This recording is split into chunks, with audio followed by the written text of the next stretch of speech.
De Geniturinario, y para mí es un placer y un honor presentar a la doctora Paulina Baquedano. Ella es profesora asociada de Urología Pediátrica de la Facultad de Medicina de la Pontificia Universidad Católica de Chile. Tiene un tremendo currículum, pero insisto en que solo mencionara eso. Y les quiero contar que es la presidenta de la Sociedad Chilena de Urología. De hecho, es la única mujer en el mundo que ha sido presidenta de la Sociedad de Urología de Adultos. Para que vean a qué se ve. Y ella gentilmente nos va a hablar de estudio de infección urinaria en niños, qué les interesa saber a los urólogos cuando hacemos los exámenes.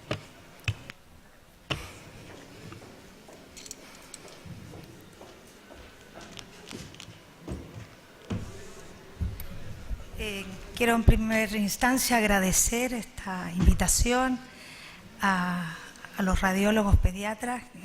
Para nosotros es interesante porque es un poco hacer el feedback con una especialidad que es esencial, al menos en el área que yo me desenvuelvo.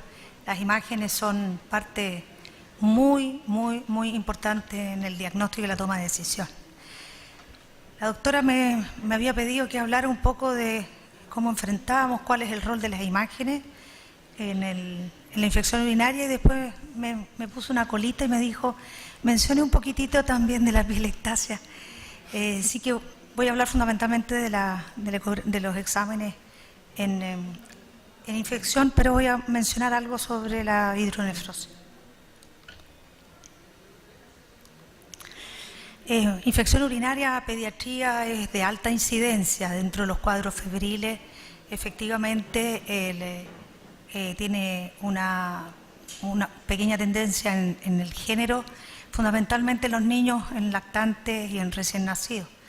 Y eso se va invirtiendo un poco a medida que el niño crece y pasa a ser predominante la infección urinaria en las niñitas. Infección urinaria febril, que es un poco a lo que yo me voy a referir fundamentalmente. Su incidencia es muy alta como cuadro febril en los niños menores de 3 meses. Y hay que siempre pensar que la infección febril o la pielonefritis aguda, en un porcentaje no despreciable, el 20%, puede tener cicatrices y secuelas definitivas. Y esto es la población de niños que incluso no tienen ningún defecto anatómico asociado. Y el segundo factor importante, aparte del género, un poco la edad de los menores, los niños que tienen ictus febril, es la recurrencia. Así que la recurrencia para nosotros es un factor de bastante riesgo. Hay una recurrencia alta en la primera infección urinaria febril, un poquitito más marcada en las mujeres, y cuando ya hay un segundo episodio, un tercer episodio, esta recurrencia supera el 50%. Así que la infección urinaria, lo más importante para nosotros efectivamente es hacer el diagnóstico de infección urinaria en forma temprana. Con la doctora Orellana demostramos que las lesiones definitivas influye mucho la precocidad del tratamiento. ¿Sí? Ante la sospecha clínica, un examen precoz y la sospecha, el tratamiento tiene que ser lo antes posible, muy oportuno, y efectivamente hay que corroborar si es efectivo o no. El estudio de imagen, a lo cual me voy a referir, y si uno encuentra algún defecto, efectivamente la corrección. No todos los pacientes pasan por corrección quirúrgica. Y cuando uno dice estudio de infección urinaria febril, quiero descartar algún defecto anatómico, alguna malformación. Efectivamente, la base del estudio de imagen está en la ecografía y en el ultrasonido. Y por supuesto, para ver la secuela o el compromiso del riñón, está la scintigrafía renal. Yo me voy a referir casi nada a la scintigrafía porque no es que tenemos a la doctora Orellana, que sabe más del tema. Para hablar de compromiso renal, el gold standard hasta el día de hoy es la scintigrafía renal estática con DMCA.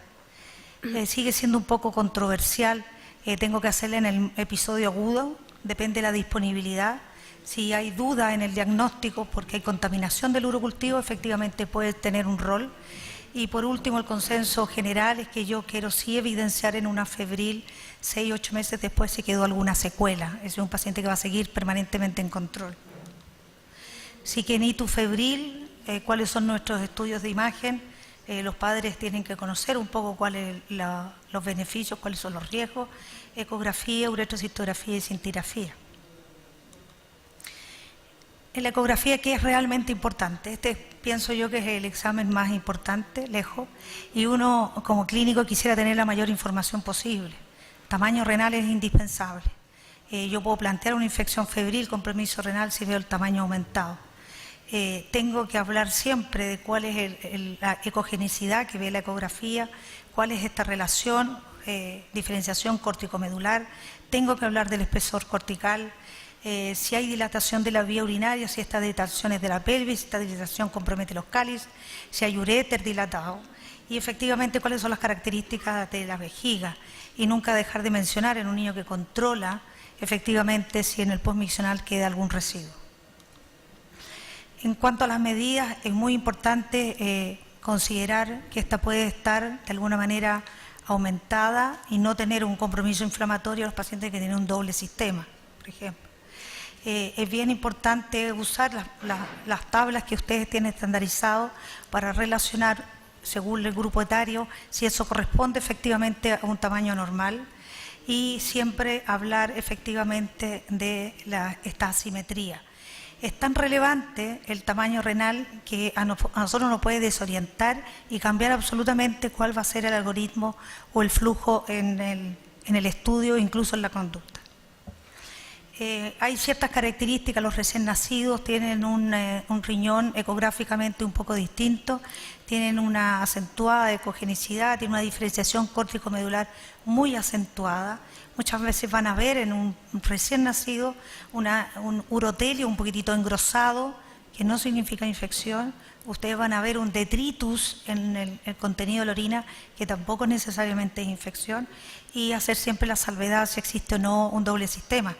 El doble sistema es una variante normal, pero en este doble sistema se asientan más malformaciones. Así que es muy relevante la mención. Así que el otro punto importante es la dilatación. Lo aceptado, al menos clínicamente, ustedes podrían medir la dilatación de los cálices, la dilatación de la pelvis, la intrarrenal, la extrarrenal. El indicador más importante es la dilatación medida en el diámetro anteroposterior. Uno debería, de alguna manera, tratar de mencionar cuál es la severidad de la dilatación, si esta se puede medir, o también en la apreciación. Hay mucho de la imagen, de ver la imagen. Si esta es solo pelvis, si esta es la pelvis que está extrarrenal, tiene una connotación distinta. Cuando está fuera del riñón, la pelvis es más distensible. Siempre considerar si efectivamente hay solo pelvis y hay compromiso ureteral. Ahí pueden ver la dilatación, por ejemplo, del polo superior. Es relevante que hagan hincapié en eso. ¿Qué pasa con el reflujo y la ecografía? Es un muy buen examen, pero efectivamente su sensibilidad para diagnóstico de reflujo es bajo. Lo segundo, todos sabemos, más del 60% de las ecografías en un paciente que tiene reflujo puede estar absolutamente normal. Hay algunos indicadores indirectos bastante válidos, que es, por ejemplo, si ustedes ven urétero de hidronefrosis. Y efectivamente el examen, el válido examen para definir efectivamente, no es la ecografía, sino que es la uretrocistografía. La ecografía sí puede ser altamente sospechosa. Ecografía y la vejiga. Yo sé que muchas veces hay dificultades para verla. Es bueno darse el tiempo de esperar que haya un poquitito de represión. Los call centers le dan la indicación a la mamá que el niño tome 1 litro. Ningún niño puede tomar 1 litro y si es menor, antes de llegar a la clínica, efectivamente se va a hacer pipí o va a tener deseo. Así que en el fondo hay que saber llenarla y ojalá lo más fisiológico posible, que tome antes de salir, que vaya tomando en el trayecto, que tome un poquito antes de llegar. Pero sí es muy importante ver el volumen vesical. Idealmente eso es lo más considerable, el valor ayuda porque hay patologías que tienen una disminución en la capacidad y lo más relevante los pacientes que controlan medir el residuo. A mí no me sirve que me digan vejiga en represión sin alteraciones en las paredes y que me digan residuo 27 cc. No me dice nada, el residuo tengo que compararlo. Si el paciente orinó 120, 27 es patológico o lo tengo que considerar. Si el paciente orinó 320, 27 es bien. Así que siempre es bueno cuánto había pre y cuánto quedó posterior. Uno considera, dependiendo un poco de la clínica, alrededor del superior al 10% debería ser considerado que está elevado. Y por supuesto, cuál es el grosor, si hay irregularidad en la pared de la vejiga, si hay presencia de ureterocele, y para eso es bien importante que esté llena la vejiga. Uno mismo cuando opera, le pide al anestesista que lo deplete bastante para que podamos ver el ureterocele, si no, no lo podemos funcionar. Así que la vejiga es parte complementaria. Yo sé que hoy día uno tiene que pedirla por separado, ecorrenal, ecovesical, son 2 códigos, 2 pagos, pero efectivamente es muy relevante para nosotros. Ayuda mucho. Hay no solo malformaciones urológicas, sino que también existen disfunciones vesicales y la ecografía puede incluso ser tan importante y evitar una urodinamia. Y la ecografía en el diagnóstico de la pielonefritis, efectivamente que hay, es en algunos casos sensible, se puede ver aumento del tamaño, se puede ver de alguna manera que una pielonefritis complicada, abscedada o una pionefrosis. Efectivamente que el Doppler en la última década ha sido un aporte importante en aumentar la sensibilidad de la ecografía para el diagnóstico de pielonefritis, pero si esta ecografía normal no supera el centigrama renal estático. Ustedes van a ver muchas alteraciones en la ecografía sugerente. Efectivamente, si está el tamaño, está engrosada, ahí está ecogenicidad, que puede ser efectivamente o hipoecogénico o hiperecogénico y este flujo alterado. Cintigrafía poquito, les mencionaba, sigue siendo esta cintigrafía estática la que evalúa el parénquima renal funcionante y busca el lugar donde puede haber un daño renal. Es la disminución de la concentración en esa zona la que sugiere daño.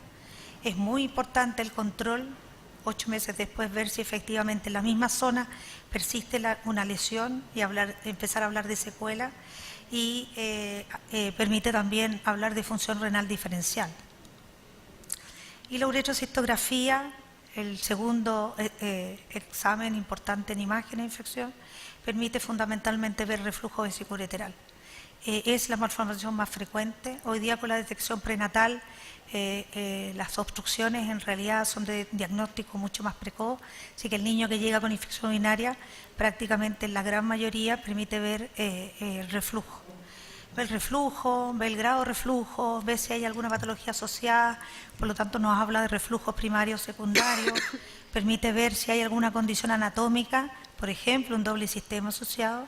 Eso puede hacer cambiar la conducta, permite ver si hay un divertículo paraureteral, y me gustaría que los radiólogos se pronunciaran y dijeran si es paraureteral o el uréter está inserto en el divertículo.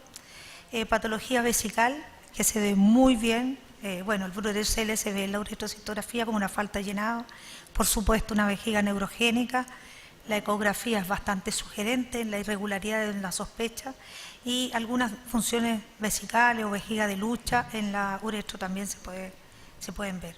Y por último, patología uretral, en eso la ecografía tiene poco valor.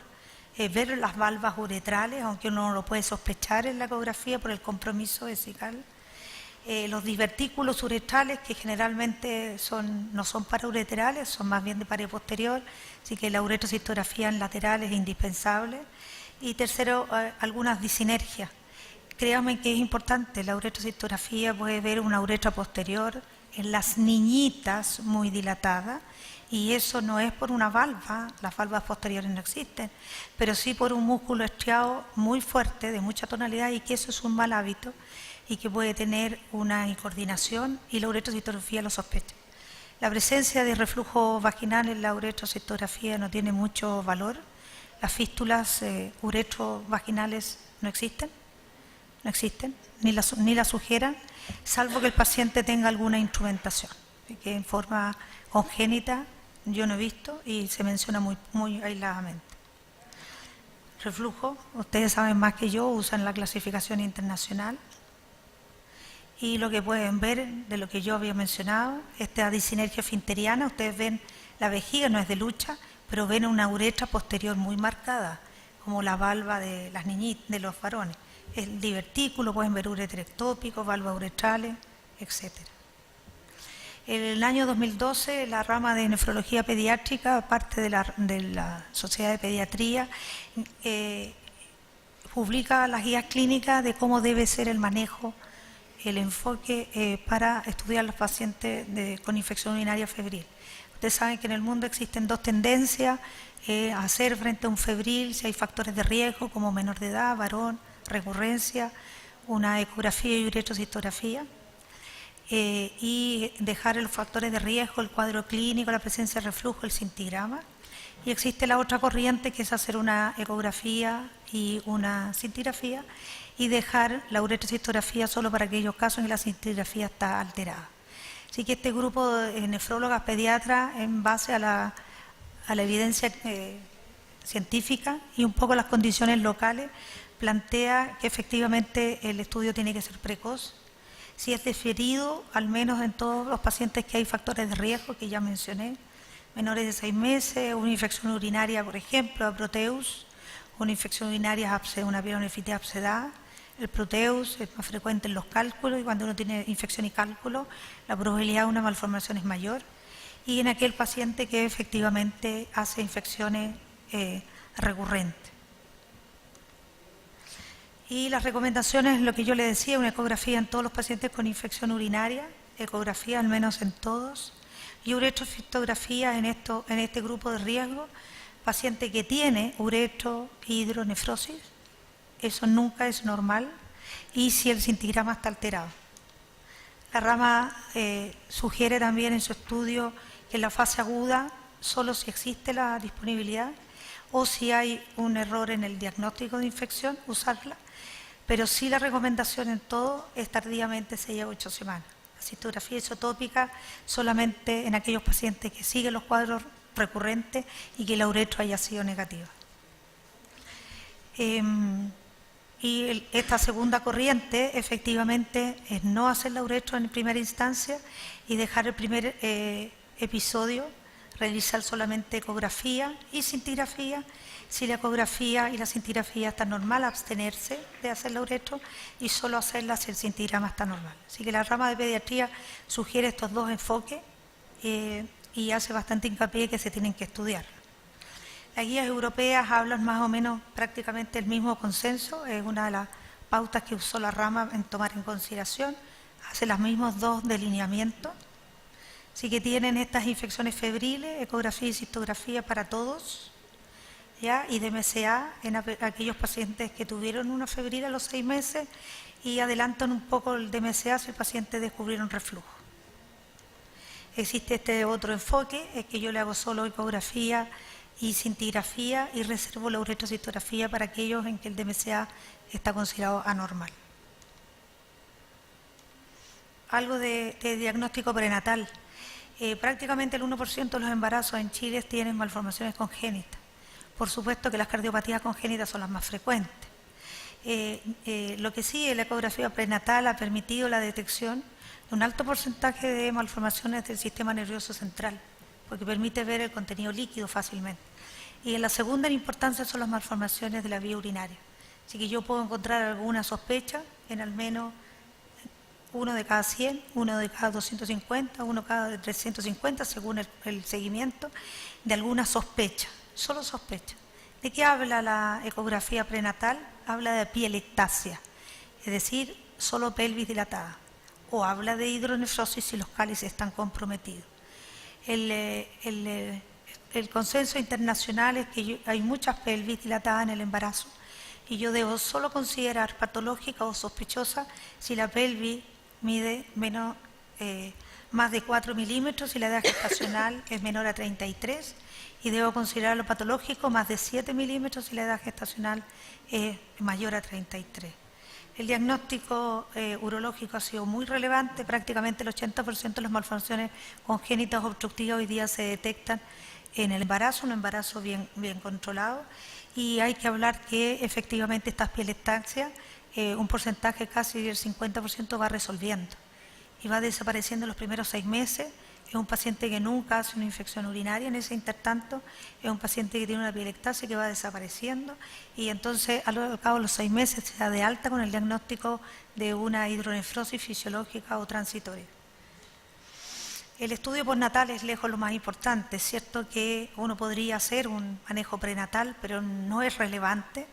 Uno podría, de alguna manera, no sé, trasladar al paciente a un centro de mayor complejidad, con una mejor atención en el parto, pero claramente este estudio lo que más ha ayudado es detectar malformaciones en el inmediato. El estudio debe incluir en todos los pacientes ecografía, seguimiento ecográfico. Y depende de los hallazgos, la sospecha de reflujo, una uretrocistografía, si es una sospecha de que esto es más bien un cuadro obstructivo, seguido por un renograma de uretra.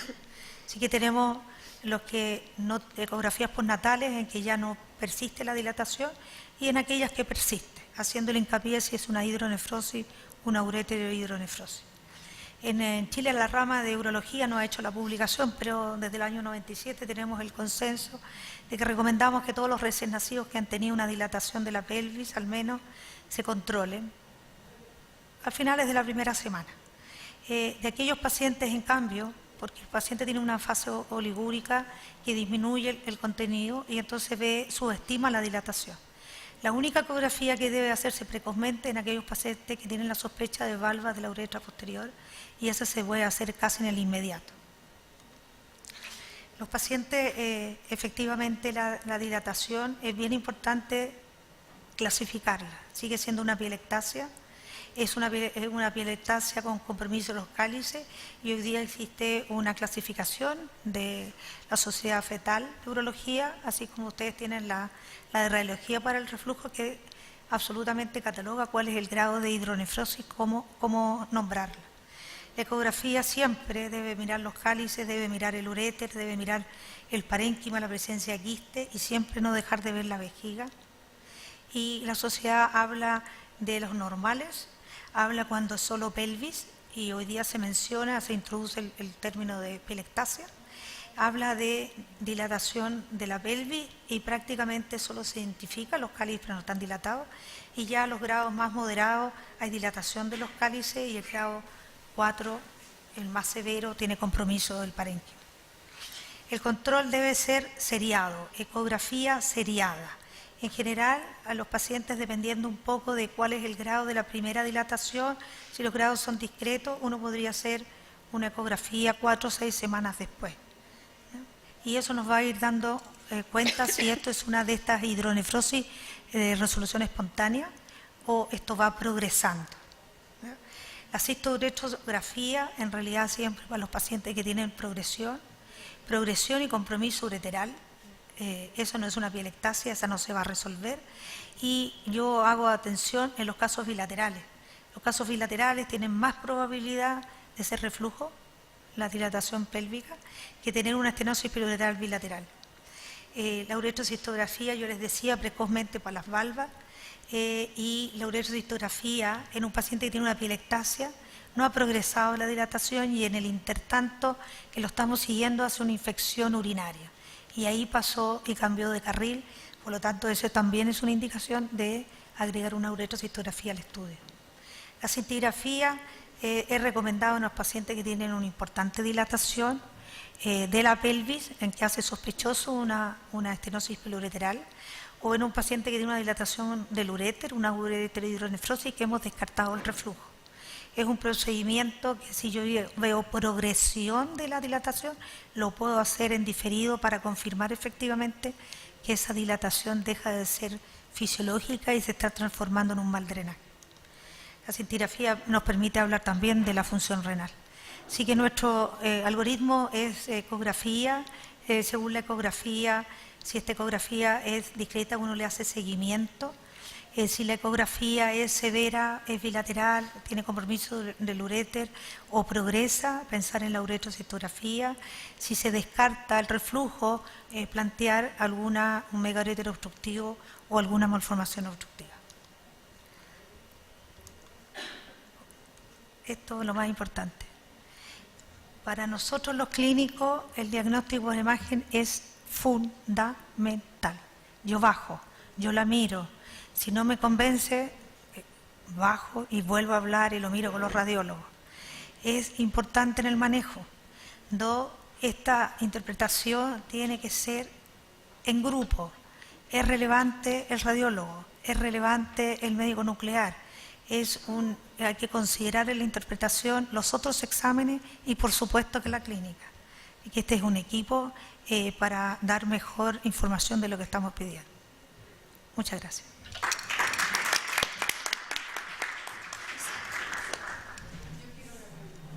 Sí, doctora.